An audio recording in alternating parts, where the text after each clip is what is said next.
Hello, everybody. Welcome to Talk About House. I'm Todd. I'm Juana. Okay, today we're going to do is we have mortgage rate projections. They're for the next 12 months. So this is August 2023. This is the third quarter of 2023. They go all the way to the third quarter of 2024. Fannie, Mortgage Bankers Association, and NAR. Right. So they are starting now and stopping just short of the election.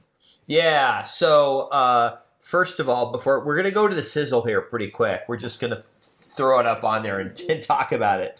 How do they guess? Like, what is this? There's obviously some economic thought behind what's happening in the future. So what's the general consensus of how they can even predict this? Well, they take out their crystal ball. The crystal ball. Or is it the Ouija board? No, mortgage rates are... The spinner? No. Home prices are Ouija board. Okay, I'm sorry. Mortgage rates are crystal ball. Sorry, okay. That and a whole bunch of really smart economists who know math I can't even fantasize about, crunch a whole bunch of numbers, and then they take a swag at it, basically. That's how we get here. What's funny is they're all pretty... Some of them are substantially different from each other. They are substantially different. But remember, they weigh things a little bit differently. So they may be taking similar economic data, but they may be assigning different weights, different values to the data, and that's how they come up with different things. The bottom line of it is that the smart people say that mortgage rates are going down. Okay, that's really kind of the bottom line. Now, how far they're going down, we'll go over the chart and we'll discuss that a little bit. Look, I think we can all agree that mortgage rates are not going to go down to 3%. So if that's what you're waiting for, that ship has sailed. Yeah. But unless you have a time machine. Yes. But they will go down a little bit. Is it enough to make the difference? Probably for most people, not. I mean, a point to, anywhere between half a point and a point from where we are today, that's not what breaks the bank, right? I mean, it does help or it does influence it, but it's not what breaks the bank. I think it's more of a psychological thing. And I think, we all kind of expect that mortgage rates will go down at least a little bit in an election year, even though the Fed is not supposed to be influenced by that. But we know that generally happens. Okay, so here's the mortgage rate projections. Of course, right now it's August of 2023. Now, so on the left column you have which quarter they're projecting. So quarter 4 2023, which is the end of this year. And then first quarter, second quarter, third quarter next year. Fannie is basically just kind of said, this does not look very scientific, but they went 6.6, 6.4, 6.26. They just basically knocked 0.2% off each quarter. Mortgage Bankers Association effectively did the same thing, except for they start at 5.9, 5.9, 5.7, 5.5, 5.2. NAR did kind of the same thing, 6.3, 6.1, 6.6. And then you have an average of the three, but like Fannie and Mortgage Bankers Association have a 0.7% difference in mortgage rates, which is substantially different as a percentage. They're like 10% off from each other from the total percentage of what rates could be, right? Which if this was a math class, this wouldn't fly. Yeah, this is not close enough to get counted credit for. No. Now, it's likely that none of them can be all right. They can't all be right because they're all, you can look at the chart, they're all different. And then they have the average of all three. I don't know what Mortgage Bankers Association is looking at. We've got some data. We're going to go and talk about this. I did see, we were watching the All In Pod and they were talking about the 10-year Treasury, and they are predicting the 10-year Treasury will start dropping because the Fed has basically signaled maybe a rate hike, maybe just staying put and kind of watching. But it looks like the medicine the economy's been given is starting to work, especially the last inflation numbers that came out. Our annual rate of inflation is down to 2.4%, but job growth is still really high. So, if you have job and wage growth, the economy's still really doing good. And then the GDP numbers are getting better. So all the people who said the economy, I mean, we had people last summer saying, Todd, the recession, we're watching it in real time. Like it's happening right now. Like we're watching these articles with the job losses. This is a recession happening. And then the numbers came out and the economy grew. And the economy grew in the first quarter at 2%, and now it's growing at 2.4%. Right. Look, they've got some things at play here, right? We're going to go into the fourth quarter. The fourth quarter may look a little sluggish. We'll see. And then we've got the Christmas numbers in there and all that. So we'll see how that pans out. But I think the thing that is going to drive a lot of this is the election. And like I said before, I know it's not supposed to influence the Fed, but realistically it does. And the Fed certainly doesn't want to be accused of negatively impacting a sitting president's election by sending the economy into a recession. The Fed does not want, they really want to just stay out of the election. So the best way that they can stay out of the election is to somehow make the economy seem good. Whether it is or not is not really relevant, just seem good. The Fed just wants to make people feel good about the economy so that they're not going to be accused of somehow sabotaging a sitting president. Okay, here's part of the problem. The Fed's policy to restrict the money supply, make borrowing harder, in a normal economy, tends to affect all industries relatively the same. It affects spending, etc. The problem is housing has almost completely ignored interest rate increases. Like interest rates have more than doubled and home prices are up since the rates have gone up. Almost in every market they're up. Nationally, definitely, they're wildly up. Travel, another thing, travel's growing at 15% a year. That industry's exploding.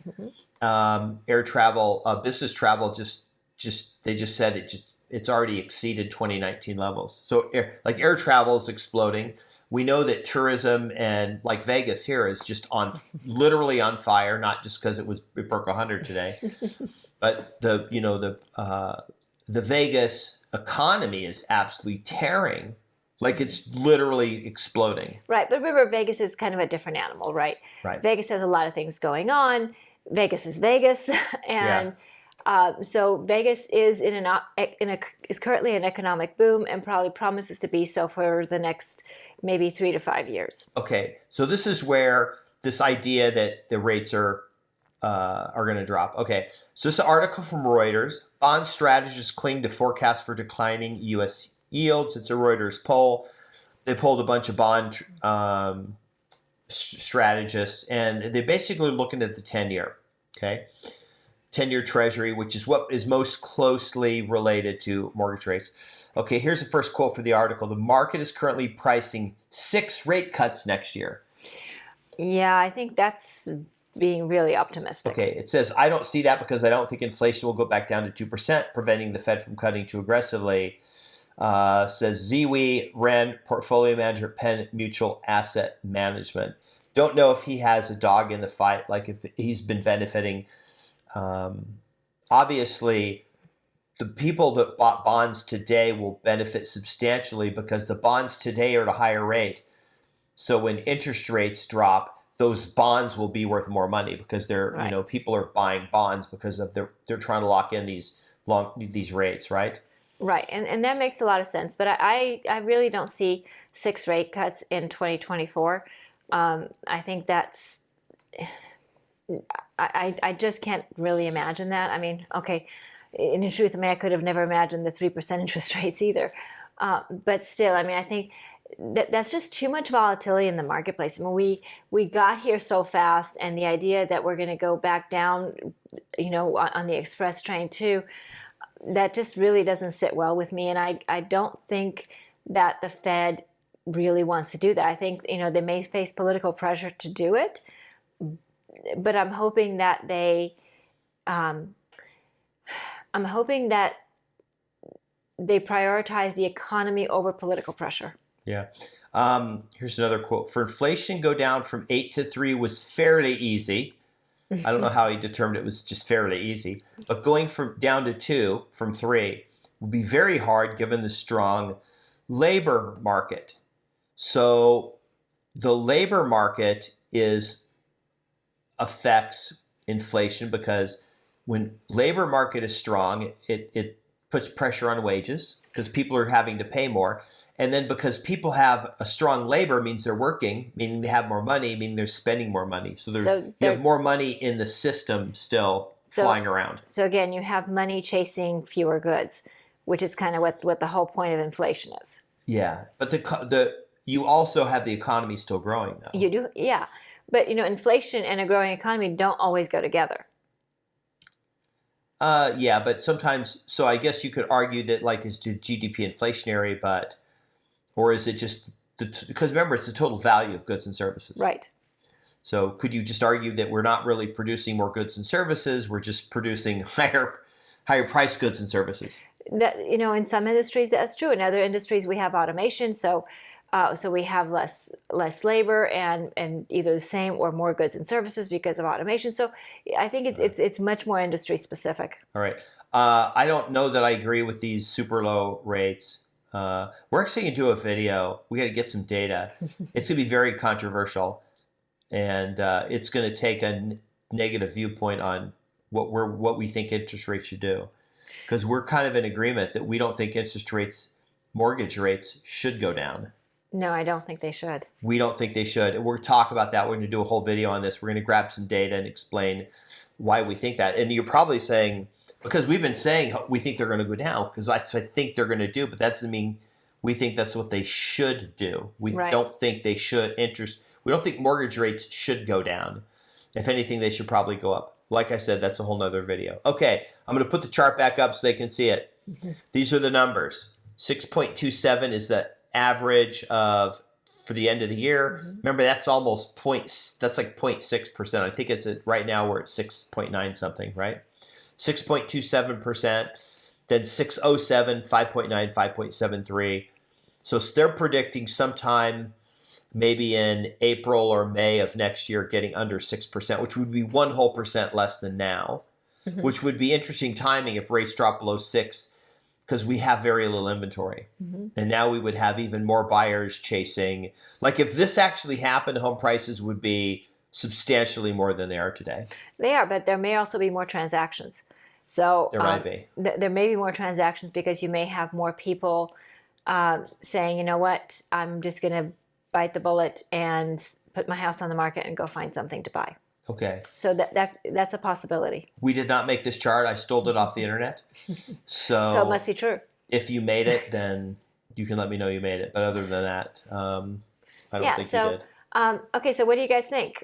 Do you think that the Fed is right? I mean, I'm sorry. Do you think that Fannie Mae is right? Do you think that who else is up here? Mortgage Bankers is right. Do you think NAR is right? Who do you think is right? Or do you think that there's going to be a different outcome next year? And this year in the fourth quarter. I mean, we've told you what we think. So we want to know what you think. We're interested in your thoughts. We're interested in your predictions. So let us know. If you're using data from somewhere, please share the link with us so we can look at it too. We appreciate looking at new data. Oh, one last thing before we close it out. What? I want to ask you a question. Okay. If people think rates are really going to drop, if people think we're going to get down to 5.2%, like MBA says, and they're 6.9 right now, right? Do you think there are people out there who say, you know what, I'm just going to buy the house now, and then I'll refi it in because remember, this is a year. They're saying in a year they're going to go down over 1%.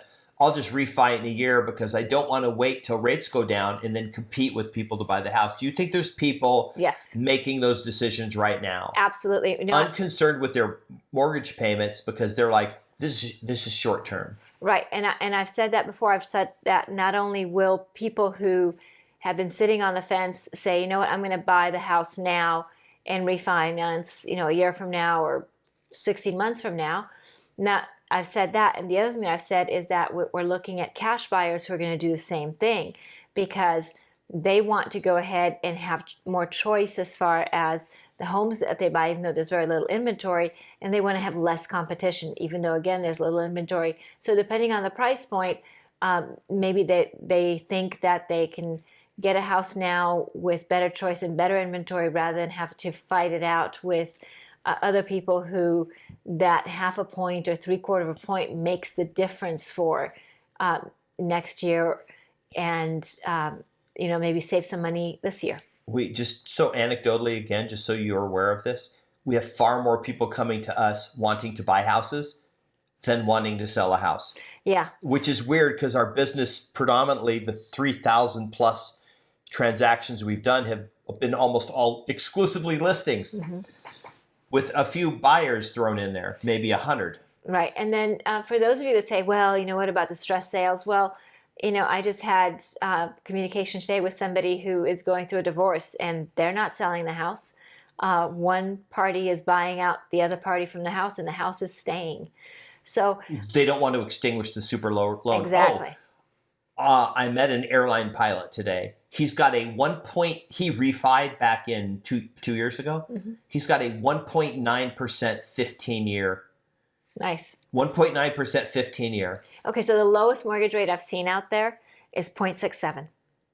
That was portfolio lender. I mean, that's a portfolio loan. Right. Somebody had their money Right. with some big firm. Yep, but it does not negate the fact that this is a multi-million-dollar loan, and that's what it is. Multi-million-dollar loan for Yep. 0.67%. Yep. That's crazy. It is crazy. Okay. Anyway, remember, subscribe, hit the notification bell, like the video, share the video, and we'll see you on the next video. Bye. Bye.